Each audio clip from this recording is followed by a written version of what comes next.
L'écho des campagnes.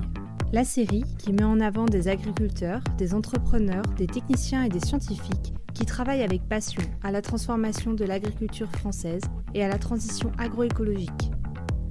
Un podcast pensé et réalisé par Écosystème, entreprise qui accompagne les acteurs de l'agriculture vers la transition agroécologique. En partenariat avec l'Allemand Plantcare. Nous avons le plaisir d'accueillir aujourd'hui Nicolas Courtois, qui est conseiller agricole pour AgriGenève et formateur spécialisé en agriculture de conservation. Nicolas, est-ce que tu peux nous présenter rapidement ton parcours et qu'est-ce qui a été le déclencheur pour toi à t'intéresser à l'agriculture de conservation et à la mettre en pratique après auprès des agriculteurs que tu conseilles? Alors, j'ai fait mes études à l'ISARA à Lyon, il y a une bonne quinzaine d'années, dans l'envie d'apprendre le pourquoi du comment de l'agriculture. Et durant le parcours à l'ISARA, j'ai découvert Monsieur Renaudat, Jean-Charles Renaudat dans le Cher, sur une ferme qui avait 20 ans de recul en non-labour. Et moi qui venais d'une région où le labour était légion, je me suis dit qu'il y avait quelque chose de différent qu'on pouvait faire. Donc c'est vraiment cette découverte chez Jean-Charles qui m'a fait prendre conscience qu'on pouvait faire autre chose. Et par la suite, lorsque je suis arrivé à AgriGenève juste après mes études, il y avait un groupe d'agriculteurs qui faisait du non-labour depuis 10 ans, mais qui était face à différents soucis techniques qu'ils n'arrivaient pas à résoudre. Et c'est là où on s'est dit ensemble, il faut pas faire que du non-labour, mais il faut aller plus loin. Il faut aller plutôt dans le raisonnement de la rotation, des couverts végétaux. Et pour ceci, on a été voir des personnes comme Monsieur Rétif en France, qui le faisaient déjà de leur côté. Et eux nous ont vraiment dit, ne pas labourer c'est bien, mais il faut mettre d'autres choses en place pour que le non-labour fonctionne. Ça c'était il y a 10 ans, et du coup on est rentré un petit peu de nos visites françaises avec mon groupe d'agriculteurs genevois, très motivés ces gens-là, et on s'est dit allez, il faut qu'on adapte ça au contexte genevois et qu'on mette en place nos essais pour savoir qu'est-ce qui peut fonctionner.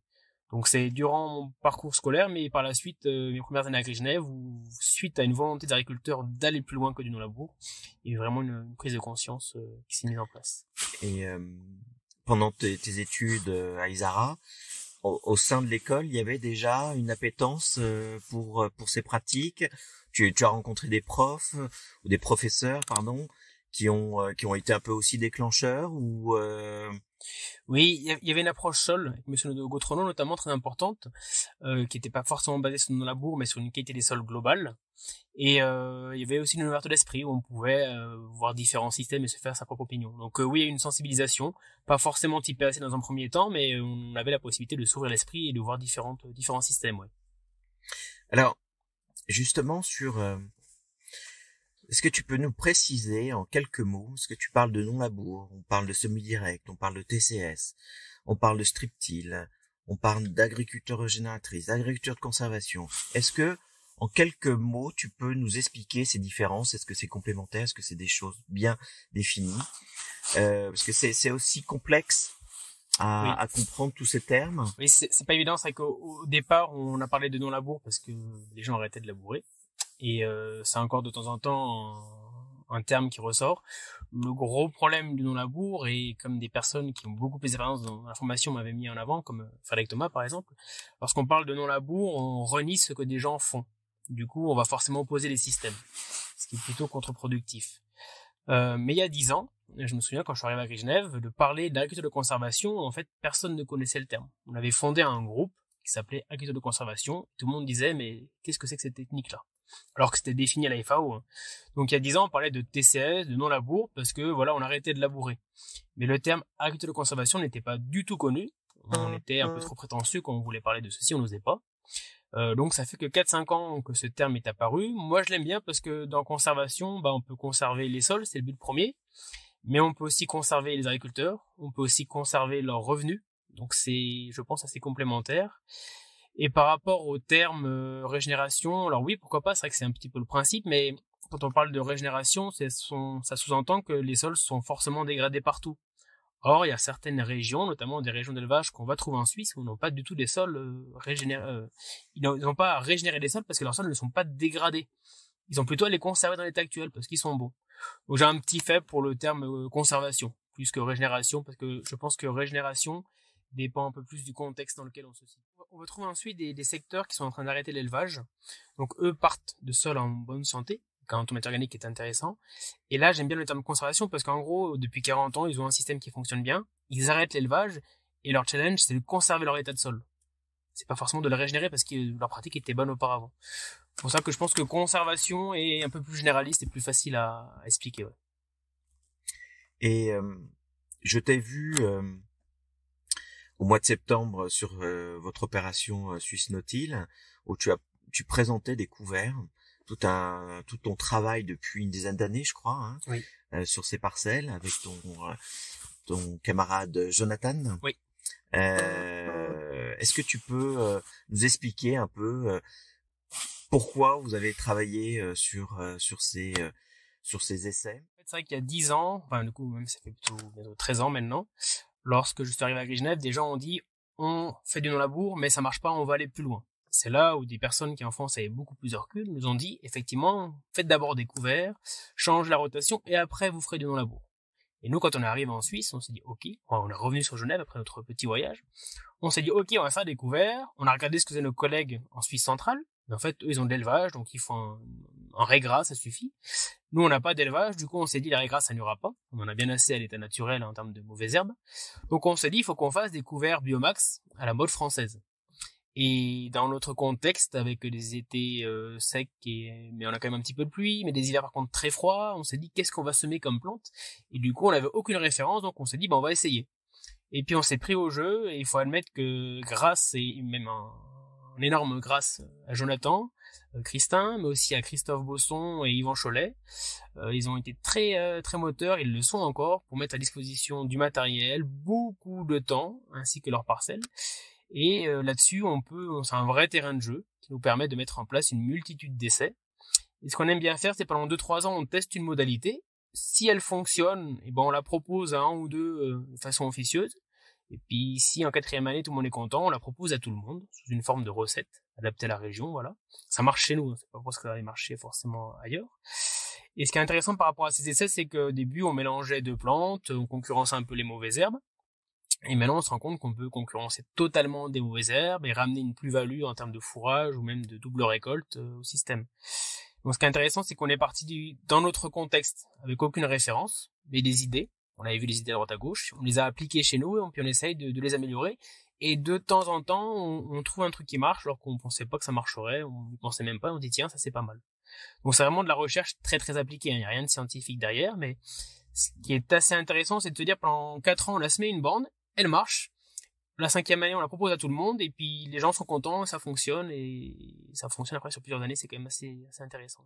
En fait, après, des fois on est un peu déçu par les couverts parce que ça fait beaucoup de biomasse quand c'est frais, mais une fois posé au sol et entre guillemets séché, il reste plus grand chose.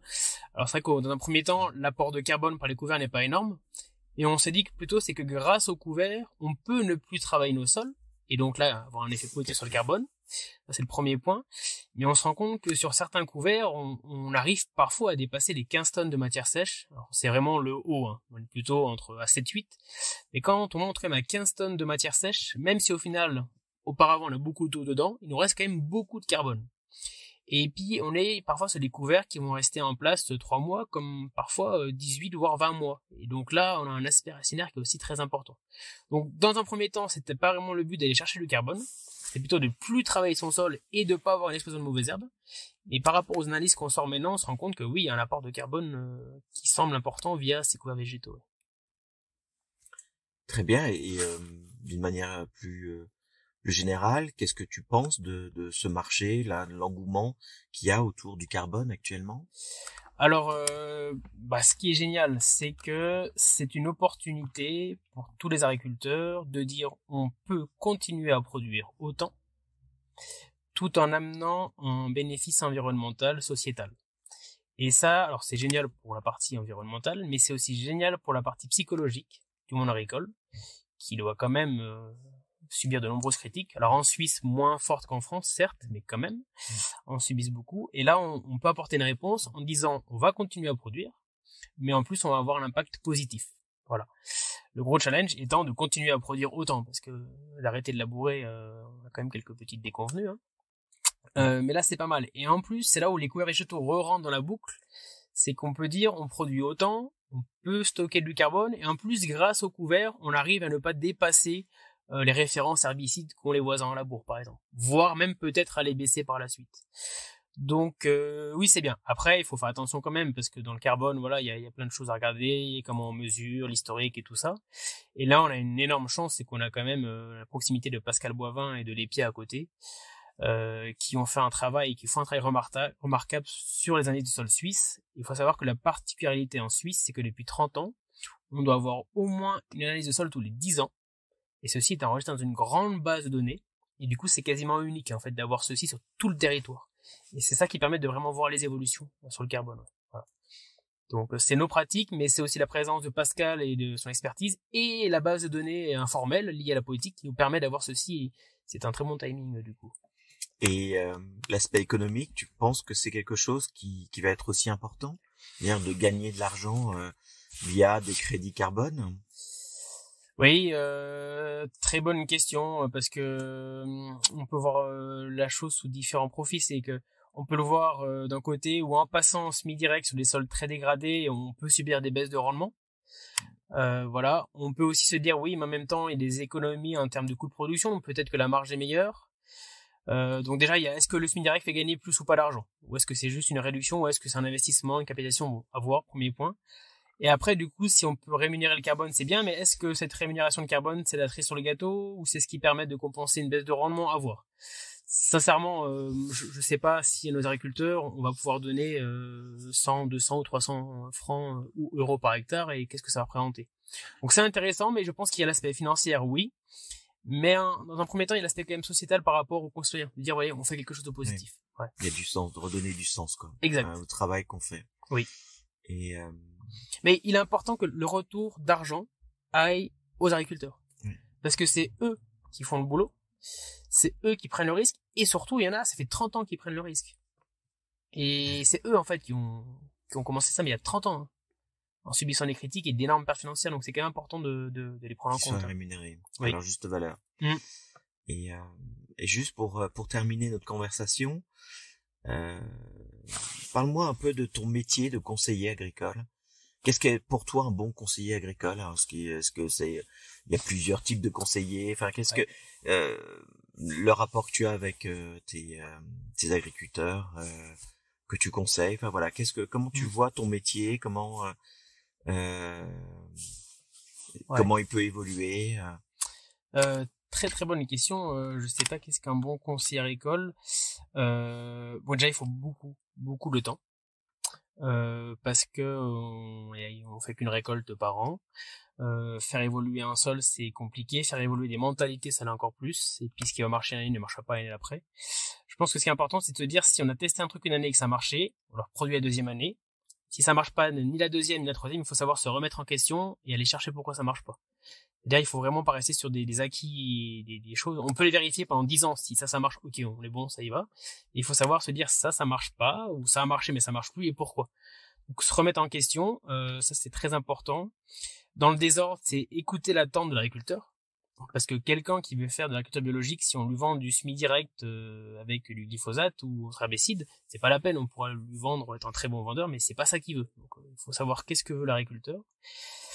Ça va être le deuxième point. Le troisième point, ça va être de voir l'importance de la question. Est-ce que la question, c'est pour tout de suite, mon antigraminé, est-ce que je le mets à 0,2 ou 0,3? Ou est-ce que la question, écoute, j'aimerais augmenter mes taux de matière organique, mais je me donne 10 ans. Donc voilà, il y a ça. Toujours dans le désordre, la précision de la réponse. La précision puis la fiabilité. Les ralentis graminés, est-ce que je mets 0,2 ou 0,3, et si on fait mettre que 0,15, il faut que ça marche par contre. Voilà.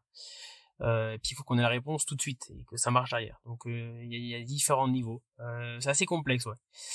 Et par rapport à la relation qu'on a créée avec nos agriculteurs, c'est là où je pense que c'est très important, parce que du coup c'est une relation de confiance.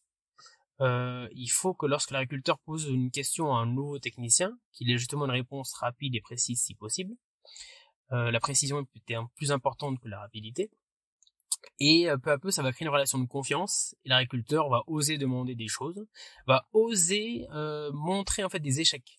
Parce qu'il sait que le conseiller peut lui apporter une solution, et surtout que le conseiller va pas aller répéter « Oh tiens, il a loupé, t'as vu, c'est moche. » Donc c'est un ensemble de choses, et c'est vrai que là, avec nos agriculteurs, je pense à Jonathan, Christophe, Yvan et d'autres, on a une relation maintenant qui est vraiment amicale, et on se fait confiance, et ça permet d'aller beaucoup plus loin. Parce que quand on va dire, quand je dis à Jonathan, tiens, essaye ça, écoute, je suis pas sûr que ça marche, mais au moins tu devrais avoir un minimum de retour.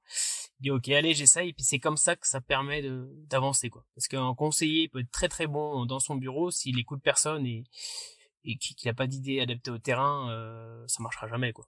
Donc, il faut vraiment qu'il y ait une synergie entre le conseiller et l'agriculteur.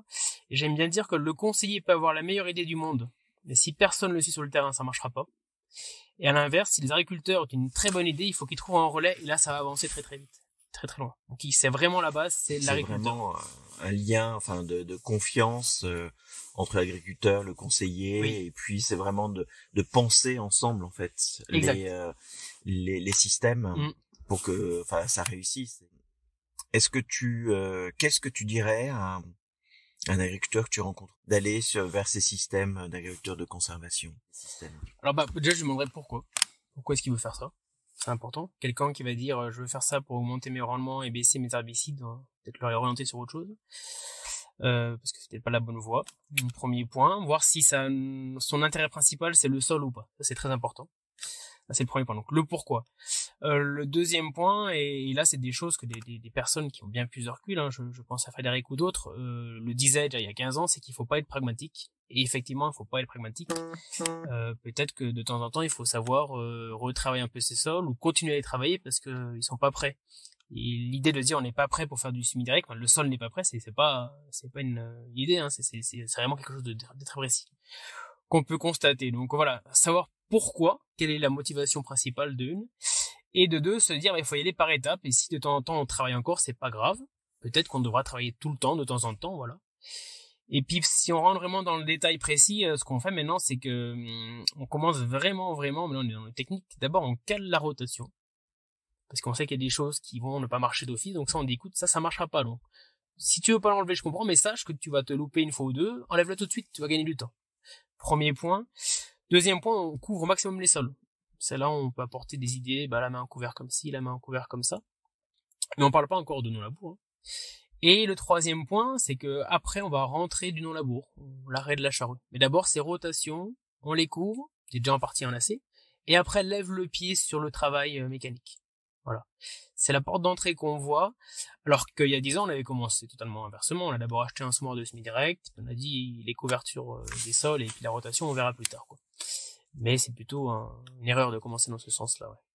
Et quel discours, alors, face à quelqu'un qui te dit, de toute façon, j'y crois pas, est-ce que tu dis c'est pas la peine d'aller plus loin dans la discussion, ou c'est, toi, tu es motivé, comme un Frédéric, on le sait, voilà, il peut discuter, ouais. Il va essayer de comprendre, de le persuader, d'aller vraiment de lui faire comprendre l'intérêt d'aller. Est-ce que toi, quelle est ton approche par rapport à des gens comme ça qui ne croient pas du tout à l'agriculture de conservation, ou qui je dirais ça dépend un petit peu le niveau d'affinité qu'on a avec la personne, parce qu'on peut plus ou moins entre guillemets rentrer dedans suivant la sympathie qu'on a avec. Mais déjà c'est pas de lui dire que oui, il a sûrement raison d'avoir peur et de pas y croire, mais que peut-être il y a différents exemples qui démontrent que c'est mieux. Je prends l'exemple de cet automne, des gens en système classique labour ont des semis qui sont perdus à cause de l'eau. Peut-être qu'on peut leur dire, toi, ton système n'est pas non plus le meilleur du monde, parce que t'as quand même un risque derrière. Donc on peut expliquer ceci, on peut expliquer quand même, faire un petit peu d'agronomie, le carbone et tout ça. On peut lui demander de regarder sa liste de sol d'il y a 30 ans et celle de maintenant. Ça peut quand même donner des indications. Donc l'idée c'est plutôt de donner des petits exemples, des petits pics, mais avec les références sur le terrain qui disent regarde, peut-être que on peut faire mieux, on peut faire différemment. Mais c'est vraiment juste de donner des petites billes comme ça. C'est pas rentrer en frontal, ce que j'ai fait auparavant et que d'ailleurs beaucoup d'agriculteurs genevois, et du coup ça fait des grosses scissions, et la scission est encore là, hein, en disant mais non, ça marchera partout et tout. Non, ça il faut pas faire, il faut dire peut-être que toi ça c'est un peu mieux, on peut changer. Et puis ce qui va se passer, c'est que les gens auront le déclic, certains en ont beaucoup s'automne, parce qu'ils ont des semis qui sont noyés totalement, alors qu'ils sont en système classique, des chômages, labour, semis, et là ils se disent effectivement peut-être qu'on n'est pas dans le bon truc. Voilà, c'est donner des petites pistes, et dans tous les cas ce qui marche le mieux, c'est de prendre les gens par la main, et de les amener chez des personnes qui ont 15, 20, 25 ans de recul. Et ces personnes-là, ils vont montrer ce qu'elles font, et ils vont dire aussi que tout n'a pas marché, tout ne marche pas encore, mais que ça va dans le bon sens. Et là, c'est vraiment un montrant. Par contre, il faut trouver des références locales. Soit limite le voisin ou le voisin d'à côté, quoi. Faut pas aller à l'autre bout de la planète. Voilà, donc c'est pas rentrer en frontal, c'est plutôt y aller par petites suggestions, et puis si possible avoir une référence régionale, locale, du concret, quoi. Je suis un agriculteur. Bah merci. Bah de rien. Merci à toi.